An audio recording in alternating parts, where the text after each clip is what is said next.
young midfielder out there, listen closely. There's a name not shouted in the same breath as the usual headliners: De Bruyne, Modric, Bellingham. But that doesn't mean he isn't on their level.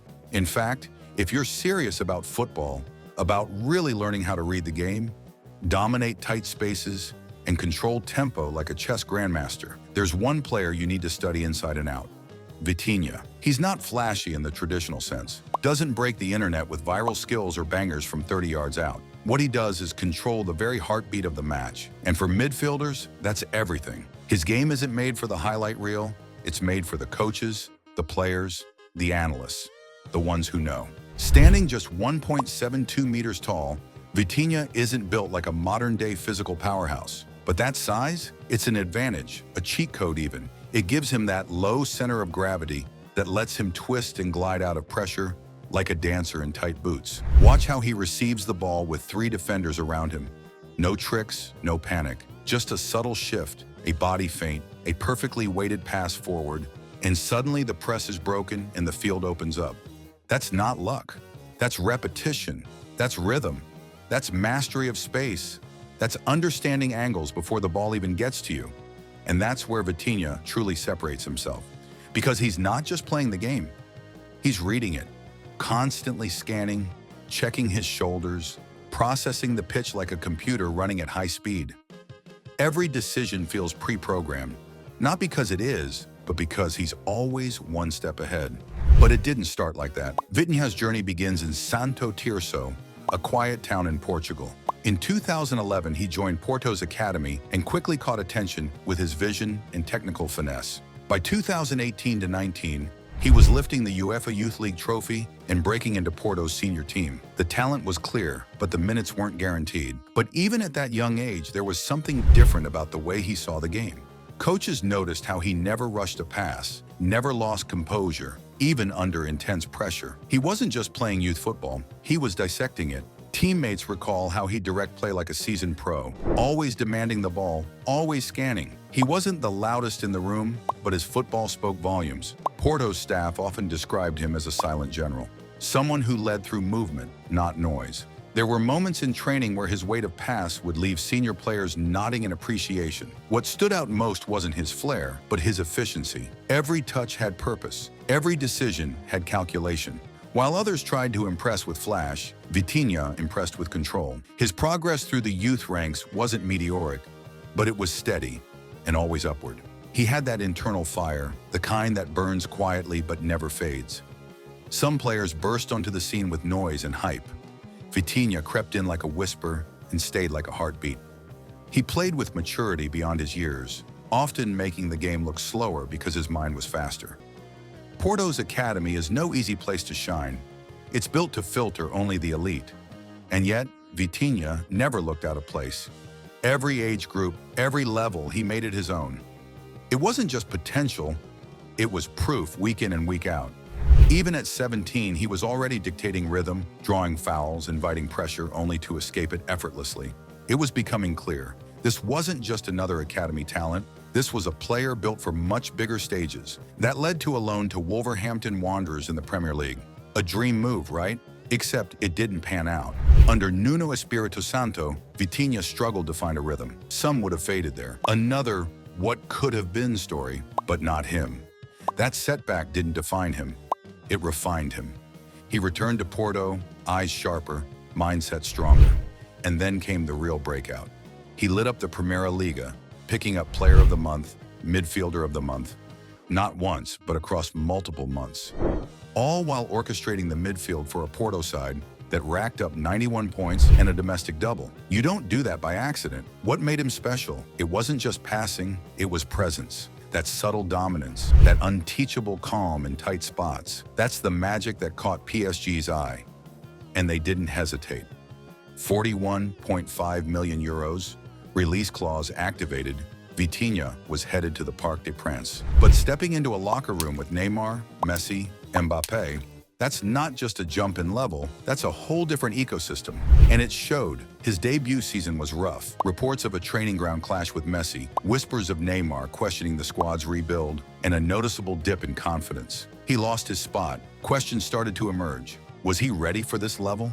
The answer came loud and clear in his second season. Under Luis Enrique, Vitinha became the system. No longer just a piece, he was the pulse. No ego, no drama, just the same laser focus, amplified. He was PSG's metronome, the player who made others shine. And when the spotlight did find him, like it did in that Champions League night against Barcelona, he didn't shrink. 2 goals, complete control, and not a moment out of rhythm. 9 goals, 5 assists, 46 appearances. Named in League One's Team of the Season, named in the Champions League Team of the Season. And according to Enrique himself, not Mbappe, not Dembele, not even Donnarumma, Vitinha was the best player in PSG's entire season. Now let that sink in. So, what exactly is he doing that makes such an impact? It starts with the first touch. Vitinha's first touch is never wasted. It's not just control, it's preparation. If he needs to pause, the ball dies at his feet. If he wants to turn, it rolls into the space he wants. If he wants to attack, it nudges forward like it's on a leash. And he does this with both feet, under pressure, at pace. That level of control is surgical, and it's trainable. For those willing to do the reps under pressure, not just in sterile cone drills. But what makes that first touch special isn't just the mechanics, it's the intention behind it. Vitinha doesn't take touches for the sake of it. He takes touches to create time, to tilt the pitch in his favor. It's like he's playing 2 seconds ahead of everyone else. That first contact with the ball isn't just about control, it's communication. He's already telling defenders what comes next, and they usually can't stop it. Whether it's a feathered touch to pull the ball under his body or a soft push into space between 2 pressing players, there's a plan behind every movement. And it's not flashy. You won't always see it on highlight reels, but coaches, they see everything. The way he shapes his body to protect the ball before it even arrives. The angle of his foot, the soft knees, the timing. It's art disguised as basics. And that's what separates him. It's easy to hit viral clips with flicks and tricks, but Vitinha finds the magic in the fundamentals. He's like a craftsman who spent years perfecting a single movement until it becomes instinct. Young players watching him won't see chaos, they'll see clarity. It's that clarity that buys him time, opens lanes, breaks pressure. And that's why his touch under pressure feels almost casual. It's not luck, it's hundreds of hours under pressure. Thousands of reps where the ball has to listen. Even when he's marked tightly, you'll notice defenders hesitate because they know one wrong step and he's gone. His touch isn't just about getting the ball under control, it's about setting the tempo. And when Vitinha touches the ball, the tempo follows him. Then there's the scanning. Vitinha doesn't play reactively, he plays proactively. Before the ball arrives, he already knows the answers. Why? Because he's built the mental map. A quick glance over each shoulder becomes a full 360-degree radar. He doesn't need to stop and think. He already did that 2 seconds ago. In tight spaces, he thrives. Not with flare moves, not with circus tricks, but with balance, timing, and intelligence. He invites pressure, manipulates it, and then releases the ball with surgical precision. That's not just technique, that's confidence, that's clarity, that's being in control of chaos. Defensively, he doesn't switch off either. In fact, he ranks in the top tier of Europe's midfielders for tackles won. 91 tackles and interceptions for PSG last season, second only to Ugarte.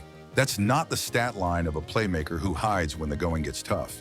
That's the stat line of a warrior with elegance. And then there's the mentality. Vitinha doesn't disappear, even after a mistake, even when he's marked, even when the crowd gets restless. He demands the ball every single time. That's not just a skill, that's a mindset. That's what separates the good from the great. You can't teach courage, but you can build it. You build it by showing up, every play, every minute. He's also insanely versatile. Enrique said it himself. Vitinha can play anywhere. On the wing, as a 6 and 8, pushing high into the box. He adapts to systems like a chameleon because the fundamentals are that strong, and that's a dream for any coach. Someone who doesn't lose the ball, someone who connects the lines, someone who elevates others just by being there. Vitinha loves half spaces. He knows how to find players in those gray zones, where fullbacks don't know whether to step up and midfielders can't drop fast enough. Those are danger zones, and he operates there like a shadow, always offering an outlet, always shaping the attack. He doesn't force the pass, he filters it like a DJ mixing the right tempo at the right time, and he carries the ball too. That's the underrated part. Once he starts a run, he's hard to stop. He ranks in the 99th percentile for carries and 94th for carries into the final third. That's not normal, that's elite. It's part of why PSG can shift gears so effortlessly when he's involved. He builds attacks, sustains them, and caps them off when needed. Of course, he's not perfect. Sometimes he takes one touch too many. Sometimes he can be bypassed in 1v1s. But here's the thing. He learns. He adjusts. He improves. Every season. That's the difference. Not just the output, but the evolution. Now he's not just PSG's silent conductor. He's becoming the face of Portugal's next-generation midfield. Alongside talents like Bruno Fernandes, Bernardo Silva, and João Palhinha, Vitinha is carving his role not as a backup dancer, but as a headliner. And with the European Championships and post-Mbappé PSG era ahead, his canvas is wide open. Think about this. At just 24, he's already won 2 Ligue 1 titles, a Coupe de France, and 2 Trophées de Champion. And yet, it feels like he's just getting started. Young midfielders, watch his tape. Not just his goals, but what he does 5 seconds before them. Watch how he turns his body. Watch how he times his runs. Watch how he communicates without words. Watch how he leads without screaming. That's football intelligence. That's where matches are won. Not in the flashy moments, but in the spaces between them. Vitinha is proof that you don't need to be the biggest, the loudest, or the flashiest. You just need to be the smartest, the most composed, the most relentless. Football is a game of details, and Vitinha is a master of details. So next time PSG are playing, don't follow the ball, follow Vitinha. That's where the real magic is. And if this taught you something about how to truly see the game, not just watch it, then you know what to do. Hit that like button, smash subscribe, and drop a comment. Which player do you want to see broken down next? Train smart, think faster, keep balling.